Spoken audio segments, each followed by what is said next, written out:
Shalom Aleichem. I want to share with everyone a very interesting passage that is in this week's Haftarah. This is Parshas Toldos this week. And the Haftarah is from the Sefer Malachi. We call in English the book of Malachi. Now, Malachi is the very last book of the prophets. That means that, in a way, it's like going away, a goodbye note, that Malachi which means, Malachi means my messenger, my angel, and this is basically God's goodbye message for a long time. Doesn't mean it's forever. Eventually, we know Mashiach will come, prophecy will be restored, but until that day, we have this going away message. And in the first chapter of Malachi, verse 11, it says something very interesting. And Rashi here brings a very poignant message, two poignant messages from this verse. So it's what I want to share. Again, this is Malachi chapter 1, verse 11. Ki mimizrach shemesh v'ad mavalo godol shmi v'goyim v'bechol makom mukter mugush l'shmi u'mincha tahara ki godol shmi v'goyim amar Hashem tzvakos. Verse says that from the rising of the sun till setting thereof, meaning all over the world, Godol shmi v'goyim, great is my name among the nations. That's what God says. Among the Gentiles. This, when Malachi was speaking, that was before we had, for the most part, other monotheistic faiths.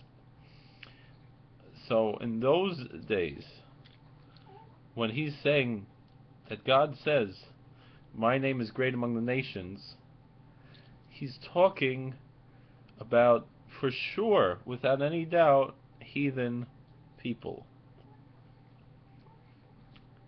That any place where incense is burnt, it's for my name, God says. And it's a pure offering, for my name is great among the nations, says the Lord of hosts. That's a big statement.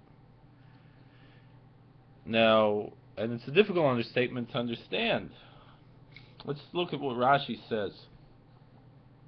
Amar Rabboseinu. Our rabbis said, the rabbis of the Talmud, when it says Rabboseinu, it means Chazal. Dikarole elaka delahaya. That the nations of the world referred to the one true God, our true God, the God of Abraham, Isaac, and Jacob, as the God of gods, meaning that all other deities that they worshipped were subservient to one true God.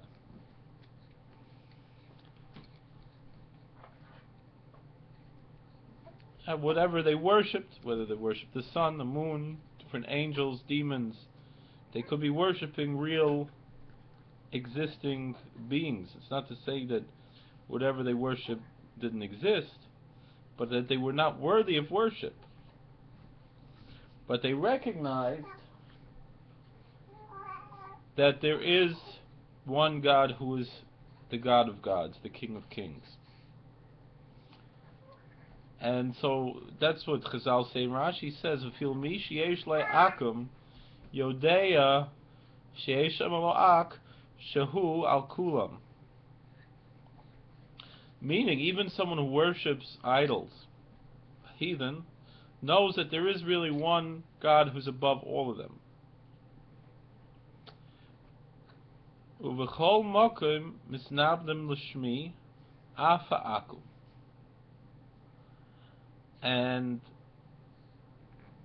God says, every place, any religious devotion that exists in the world is ultimately directed to my name, says God, to God's name. Even idolatry. It's a difficult thing. One friend of mine, a very learned rabbi, went so far as to say that any pious person of any religion who observes basic morality, even he has a different religion, is considered what we call chasidei umos ha'olam, that is considered a righteous Gentile.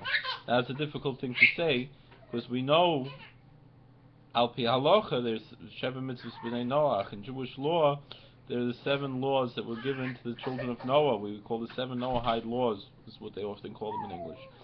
And so, how could that be? One of those laws is not to worship idols. So how could it be that someone could be considered righteous and yet worship idols? The answer is, first of all, it's out of ignorance. And second of all, even often these forms of idolatry are in recognition that there's one true God, and only see these as different faces of the one ultimate truth. There are different types of theology in different religions. And also, the 7 laws of Noah are the laws that God gave to man. Torah lo b'shamayim hi. Torah is not in heaven.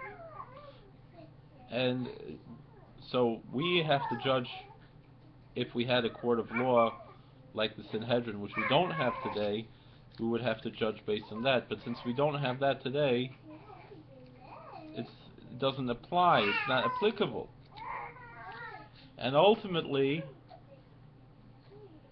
God knows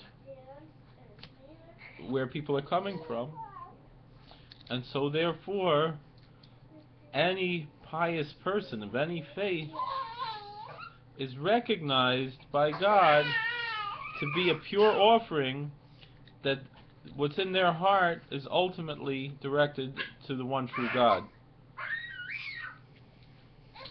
Okay, that's the first interpretation of Rashi, and I think it's very important that we should recognize this. I'm going to make a separate video on the second interpretation of Rashi. This way, if folks have a short attention span, they could watch one now and another one later, and if not, they could watch the second one right away. So that shows that really, from a real biblical standpoint, there is a place for ecumenicalism, interfaith understanding. Even if we totally disagree, even we know that our faith is the one true faith, and that's what we do believe, and we have logical reasons to believe that. Despite that, there is compassion, understanding, and brotherhood among all peoples. And really, if you look in the context of this passage, it's a statement of Musar, that we, who do have the one true faith, do not appreciate, and it's not as beloved to God if we don't have that sincerity and that care for others. And so ultimately, we have to be concerned with this and try to live our lives better in recognition of that fact, that God is the God of the whole world, and He loves everyone and He accepts everyone, especially if someone is presented out of ignorance. And ultimately, that's a very Hasidic idea, if one knows the sources of Hasidism, the idea that God is everywhere and everything. And even in the improper and wrong thoughts, God can be found. We find this also in the Psalms. If I go up to heaven, you are there, and if I descend down to hell, you are there, meaning God is everywhere and everything, even in mistakes, even in the mistakes that so many people make, because God created everyone. And so therefore, ultimately, everyone has an opportunity for righteousness and holiness. And although we look forward to a day when the true knowledge of God will cover the earth as the waters cover the seas, and we do pray that ultimately people will come to the truth and abandon falsehood.